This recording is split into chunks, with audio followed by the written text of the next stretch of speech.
دیکھو اس دنیا میں جو کچھ بھی ہو رہا ہے وہ اللہ کی مرضی سے ہو رہا ہے، ٹھیک ہے، اور ہر مسئلے کا حل بھی آپ کے اللہ کے پاس موجود ہے، ٹھیک ہے. یہ ہمارے معاشرے نے کچھ چیزوں کو اتنا سر پہ چڑھا دیا نا کہ ہر بندہ ان کے نام سے بھی اب خوفزدہ ہو رہا ہے. جادو ہو گیا، یہ ہو گیا، فلاں ہو گیا، تعویذ ہو گیا. یہ ٹھیک ہے، میں اس سے انکار نہیں کر رہا، ہوتے ہوں گے، کرتے ہوں گے، جن کے پاس زیادہ ٹائم ہے وہ ان فضول کاموں کی طرف چلتے ہوں گے.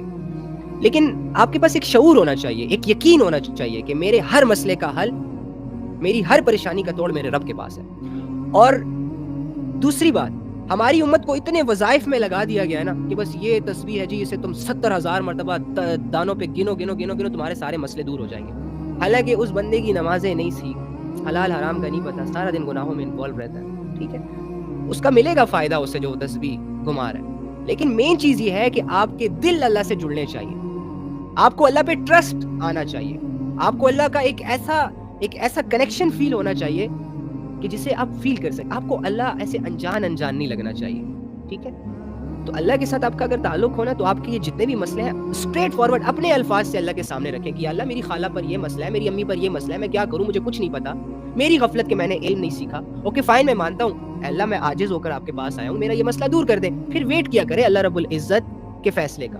یہ اللہ پہ کوئی لازم نہیں ہے کہ آپ نہ آپ کے لیے لازم ہے کہ بس آپ نے دعا مانگی تو وہ ود ان سیکنڈز پوری ہونی چاہیے، 2 مہینے کے اندر اس کا رزلٹ ملنا چاہیے.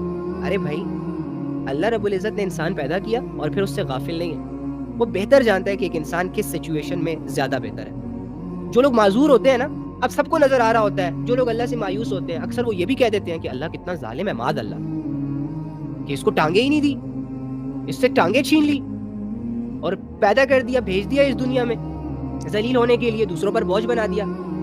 اب یہ تو ہے اس کا ایک نیگیٹو رخ، لیکن اس کا پازیٹو رخ بھی تو دیکھا جائے کہ ہو سکتا ہے اللہ رب العزت نے جو اس بندے سے ٹانگیں لی ہیں وہ اس لیے لی ہیں کہ اگر اس کی ٹانگیں ٹھیک ہوتی تو یہ گناہوں کے راستے پر چلتا، یہ لوگوں کے گھر اجاڑنے کی طرف چلتا. تو آج اسے بے بس کر دیا گیا، معذور کر دیا گیا، اس کی زندگی کو بھی بچا لیا گیا، اور اس کی وجہ سے اس کے ہاتھوں سے دوسرے کو جو نقصان پہنچنے والا تھا ان کو بھی محفوظ کر دیا گیا. دیکھو اللہ کی حکمتیں ہم نہیں سمجھ سکتے، آپ نے صرف پازیٹیو رہنا ہے. جو ہو رہا ہے جس کے ساتھ بس ہونے دو. پیدا ہوئے مریں گے، ہر انسان مرے گا، مرنے کے لیے ہم اس دنیا میں آئے ہیں. پھر چاہے وہ ہم کیا کہتے ہیں بس سے ٹکرا کے مرے، بیماری میں ہلاک ہو جائے، کچھ بھی ہو جائے ہمارے ساتھ، مرنا ہے نا. یا لوگ مار دیں یا لوگوں کی باتوں کی وجہ سے مر جائے، مرنا ہے. تو جو ہو رہا ہے ہونے دو ہمارے ساتھ. بیمار ہے بس ٹھیک ہے، اوکے فائن، بیماری کے ایام ہے، کبھی صحت بھی ملے گی. پریشان ہے، اوکے فائن، کوئی بات نہیں، ہمیشہ پریشانی نہیں رہی، کبھی خوشی بھی آئی. نہیں ہے جاب، کوئی بات نہیں، کبھی مل جائے گی. اب نہیں ہے تو کیا کروں، اسٹریس میں ہو جاؤں، کسی کونے میں بیٹھ کے سوچتا رہوں کہ کیوں نہیں ہے اور اپنی زندگی برباد کر دوں. تو بہت چھوٹے مسئلوں کو آپ لوگوں نے مسئلے سمجھے ہوئے ہیں جس کی وجہ سے بڑی چیزیں آپ کے سامنے نہیں آ رہی. اچھا ٹھیک ہے فائن، اوکے، جس انسان کی زندگی میں یہاں کی ساری راحتیں ہیں لیکن مرنے کے بعد وہ انسان قبر کے مسئلے میں گرفتار ہونے والا ہے، کون بہتر ہے؟ اگر یہ قبر کے مسئلے میں گرفتار ہو گیا ایک دن یا مرنے کے بعد تو یہ خود اپنے منہ سے کہے گا کہ کاش میں دنیا میں جیسے تھا نا ویسے ہی رہنے دیا جاتا، کم سے کم اس قبر کے عذاب سے اور اس قبر کے مسئلے سے تو چھٹکارا ہوتا. بے شک لوگ میری گردن پر پاؤں رکھتے، بے شک لوگ مجھے باتیں سناتے، لیکن کم سے کم زندہ تو تھا، دیکھ تو رہے تھے لوگ. یہاں تو بالکل تنہائی ہے. تو میں آپ کو کہہ رہا ہوں کہ بڑے مسئلے آنے والے اور ان مسئلوں کو ہم مسئلہ نہیں سمجھ رہے. یہ سر درد اور یہ چھوٹی سی بیماری، یہ چھوٹی سی پرابلم، یہ 2-4 تانے، یہ 1-2 گالیاں اور یہ 1-2 دھکے اور یہ جاب کا نہ ہونا، یہ بزنس کا نہ ہونا، یہ پیسے کا نہ ہونا، یہ شادیوں کا نہ ہونا، بس یہی مسئلے ہیں ہمارے. اسی کو سوچتے ہیں. سارے لوگ پریشان ہیں اس وجہ سے، یہ نہیں ہو رہا، وہ نہیں ہو رہا، وہ نہیں ہو رہا. اللہ کے بندو جو ہو رہا ہے اس پہ تو تم لوگوں کی نظر ہی نہیں ہے. آنکھیں سلامت ہے، کوئی شکر نہیں. ہاتھ سلامت ہے، کوئی شکر نہیں. 3 ٹائم کا کھانا مل رہا ہے، کوئی شکر نہیں. ہماری وہی بات ہوئی نا کہ ساری عمر اللہ رب العزت ہمیں اتنا کھلاتا ہے نا کہ اللہ کی نعمتوں کو چبا کر ہمارے دانت تھک جاتے ہیں، ہمارا منہ تھک جاتا ہے. لیکن اگر ایک دن کا فاقہ آئے گا نا تو میں آسمان سر پہ اٹھا لوں گا. کیوں نہیں کھلا رہے اللہ، تو میرا رازق ہے، تو نے میری ذمہ داری اٹھائی ہے، واویلے مچا دوں گا. یہ ناشکروں کی قسم ہوتی ہے کہ جب تک ساری چیزیں ٹھیک ہیں اس کی عبادت بھی پراپر طریقے سے مینٹین ہے، لیکن ذرا سی اس میں اونچ نیچ آئی، اس نے ساری چیزیں، ساری نعمتوں کو اگنور کر دیا. تو ہونے دو جو ہو رہا ہے. کیا ہوگا زیادہ سے زیادہ؟ مر جائیں گے نا، مرنے دو. مرنے ہی تو آئے ہو اس دنیا میں، اور کیا ہے؟ غم برداشت کر رہے ہو، دکھ برداشت کر رہے ہو، سٹریس میں ہو، انزائٹی میں ہو تو ہو. اللہ کے حکموں کو پورا کرو بس. کوئی شرط نہیں ہے، انزائٹی میں رہنے والے کی کوئی پابندی نہیں ہے کہ وہ نماز نہیں پڑھ سکتا، پڑھو. مقصد پورا ہو رہا ہے، آخرت بن رہی ہے. اگر دنیا نہیں بن رہی تو آخرت کو بنانا تو سٹاپ نہ کرو. دنیا اگر تمہاری اجڑ گئی ہے بقول تمہارے، حالانکہ اجڑی نہیں ہے، لا یکلف اللہ نفسا الا وسعها.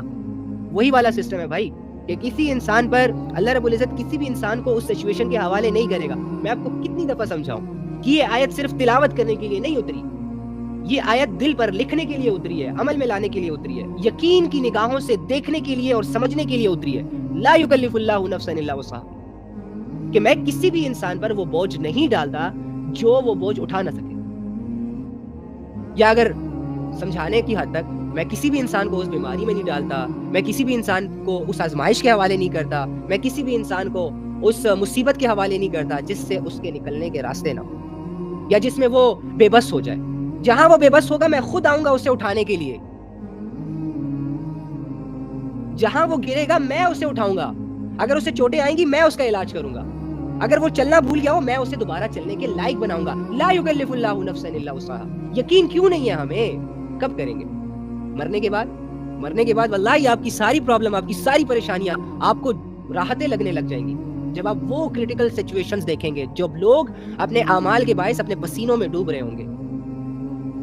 اکتاہٹ, پریشانیاں, بے بسیاں, لاچاریاں, رونا دھونا چاروں طرف سے ایک انسان کو گھیر رہا ہوگا, اور انسان حسرت کرے گا کہ کاش اس دنیا میں واپس بھیج دیا جاتا.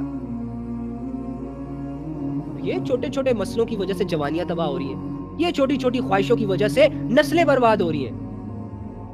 اپنے آپ کو مظلوم سمجھ کے ساری عمر مظلومانہ زندگی گزارتے ہمارے گھر والے, اور اب اوپر سے اب یہ نوجوان طبقہ. او بھائی, اگر آپ کی زندگی میں کوئی پریشانی ہے تو اسے ایکسپٹ کریں. اگر آپ کی زندگی میں ایک جگہ پر آپ سٹیبل نہیں ہے تو اپنی اس فیلنگز کو ایکسپٹ کریں, اپنی کمزوریوں کو ایکسپٹ کریں. اب ایک انسان ہے, وہ زمین پر ہے, چاند کو دیکھ رہا ہے اور سوچ رہا ہے کہ میں چاند تک کیوں نہیں پہنچ پا رہا. ابے تو نہیں پہنچ سکتا چاند تک, ایکسپٹ کر تاکہ تجھے راحت ملے, تاکہ تیرے دل میں چاند پر پہنچنے والے جو خواب ڈیولپ ہو رہے ہیں وہ ٹوٹے. ایک چیز ہے وہ نہیں ٹھیک ہو رہی, تو ٹھیک کرنا چاہ رہا ہے, نہیں ہو رہی, پھر ٹھیک کرنا چاہ رہا ہے, نہیں ہو رہی, صبر کر جا, رک جا, اللہ پہ چھوڑ دے. لیکن نہیں, تو نے تو جب تک اپنی خواہشوں کو اپنے ہاتھوں سے پورا نہ کیا ہو تجھے چین نہیں ملتا. تو پھر تیرا حشر ہی ہے کہ تجھے چاہیے کہ تو پریشان ہو, کیونکہ اگر تو پریشان نہیں ہوگا پھر تو پیچھے نہیں ہوگا. عجیب بات ہے یار. اب ایک انسان ہے, وہ ساری عمر دوڑتا رہے, لوگ اسے کہیں کہ یار رک جا, بس کر, کتنا دوڑے گا. وہ کہے گا نہیں, میں نے دوڑنا ہے. تو اگر وہ تھک جاتا ہے بیچ میں, تو اللہ کے بندو, یہ تو اللہ رب العزت کی اس پر نعمت ہے کہ ساری عمر تو دوڑتا ہی رہے گا.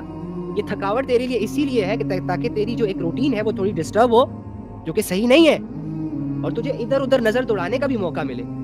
تو اگر ہماری زندگی بالکل ٹھیک چل رہی ہوتی ہے, راحتوں میں, سیٹسفیکشنز میں, لگژری لائف چل رہی ہوتی ہے, بیچ میں اگر کوئی اپس اینڈ ڈاؤنس آ جاتی ہے تو اس کا یہ مطلب نہیں ہوتا کہ اللہ نے ہم پر ظلم کر دیا. ہو سکتا ہے وہ اللہ رب العزت ہمیں یہ سمجھانا چاہ رہا ہو کہ جس ٹریک پر تم چل رہے ہو آگے خطرہ ہے. میں تمہیں اس لیے فی الحال کے لیے ٹائم دے رہا ہوں سوچنے کے لیے کہ تمہارا رخ صحیح ہے. یہ نہ ہو ساری عمر گزر جائے, 40 سال 50 سال تک تم ایک ہی کرائٹیریے, ایک ہی سرکل میں اور ایک ہی خواہش کے ارد گرد طواف کرتے رہو, اور مرنے کے بعد تمہیں پتہ چلے کہ اوہو, میں نے تو ساری زندگی خراب کر دی. تو جو لائف میں بریکس آ جاتے ہیں, جو آپ کی خواہشیں ٹوٹ جاتی ہیں, ادھوری ہو جاتی ہیں, جو آپ کے چہرے لٹک جاتے ہیں, وہی تو وقت ہوتا ہے سوچنے کا, سنبھلنے کا, رخ چینج کرنے کا. آپ اسے اپنے لیے کمزوری سمجھتے ہیں, پریشانی سمجھتے ہیں. میں نے تو الحمدللہ, مجھے تو اس بات پہ میں تو اللہ کا اتنا شکر ادا کرتا ہوں کہ میرے پاس کوئی ڈگری نہیں ہے مدرسے کی کہ میں گیا کہیں سے پراپر میں نے 8-9 سال کا علم حاصل کیا ہو. حالانکہ یہ میری کمزوری ہے, مجھے کرنا چاہیے تھا, لیکن چلو حالات کی وجہ سے نہیں کر پایا. لیکن الحمدللہ دنیا کی ٹھوکروں سے جو میں نے سیکھا نا, وہ مجھے کسی یونیورسٹی اور کسی کالج نے نہیں سکھایا. اور جو میں نے سیکھا ہے اس سے لے کر جتنا میں کانفیڈنٹ ہوں, آپ امیجن بھی نہیں کر سکتے. ریت ایک مٹی ہے نا, مٹی, یہ جو مٹی ہوتی ہے نا, شروع میں یہ ایک کیچڑ ہوتی ہے, اس کی کوئی ویلیو نہیں ہوتی, لوگ اسے گند کی نگاہوں سے دیکھ رہے ہوتے ہیں. اگر کسی کپڑے پر یہ مٹی لگ جائے نا تو لوگ ایسے جھاڑنے لگ جاتے ہیں کہ اوہو کپڑے گندے ہو گئے. اتنی نفرت مٹی سے, 2 روپے میں کوئی نہیں خریدے گا. جہاں مٹی دیکھے گا, کیچڑ دیکھے گا, راستہ چینج کر لے گا. اتنی نان ویلیویبل چیز ہوتی ہے شروع میں. لیکن اگر اسی مٹی کو اکٹھا کیا جائے اور اسے لے جایا جائے آگ کی بھٹی میں, جہاں اینٹیں تیار ہوتی ہیں, اینٹ بھی پہلے مٹی ہوتی ہے نا, اب اس مٹی کو آگ کی بھٹی میں ڈالا جاتا ہے. اس مٹی کو چاروں طرف سے آگ کی تپش گھیرتی ہے, جس سے اس کی ساخت سخت ہو جاتی ہے, اس کی سچویشن چینج ہو جاتی ہے, اس کے اندر برداشت, حوصلہ اور اس کی ول پاور جنریٹ ہوتی ہے. اس کی شکل پہلے نرم تھی, اب سخت ہو چکی ہے. پہلے لوگ اس کے اوپر پاؤں رکھتے تھے، اب یہ جب اینٹ بن کر باہر آئی تو اب اتنی مضبوط ہے، جب اس نے آگ کی تپش کو فیس کیا تو اب یہ اس لیول پہ چلی گئی ہے کہ اب یہ کسی کا بھی سر کھول دے گی، اور یہ اپنی ایک قیمت بنا کر نکل رہی ہے. لوگ اسے گھروں سے خریدنے کے لیے آتے ہیں، قیمت ادا کرتے ہیں، پھر اس سے گھر بناتے ہیں. تو اگر اللہ رب العزت آزمائشوں کے ذریعے سے، پریشانیوں کے ذریعے سے، اپس اینڈ ڈاؤنس کی وجہ سے اگر آپ کو کچھ سکھا رہے ہیں، زندگی سکھا رہے ہیں، زندگی کا صحیح رخ سکھا رہے ہیں، تو سیکھتے جائیں، گلے شکوے نہ کریں، ڈی موٹیویٹ مت ہوں، کرنے دیں اس رب کو وہ فیصلے کہ جس کا ہر فیصلہ انسان کے حق میں بہتر ثابت ہوتا ہے. اور انسان اس بات کی گواہی دیتا ہے لیکن شروع میں نہیں دیتا، بعد میں دیتا ہے. اب جیسے کہ ایک انسان ہے، وہ گاڑی مانگ رہا ہے اللہ سے، اللہ مجھے گاڑی دے، مجھے گاڑی دے، مجھے گاڑی دے. اچھا اللہ اسے نہیں دیتا، اس کے دوست کو دے دیتا ہے. یہ جب دیکھتا ہے اوئے مانگی میں نے تھی، ملی اسے. دوسرے دن اس سے خبر آتی ہے کہ اس کے دوست کا ایکسیڈنٹ ہو گیا، اس کی فیملی بھی جام بحق، وہ بھی جام بحق، اور اس کی گاڑی بھی تباہ. تو آگے پھر کیا کہتے ہیں؟ او شکر ہے وہ گاڑی میں نے نہیں لی. یہ ہے ہمارا مزاج. تو ہونے میں جو ہو رہا ہے یار.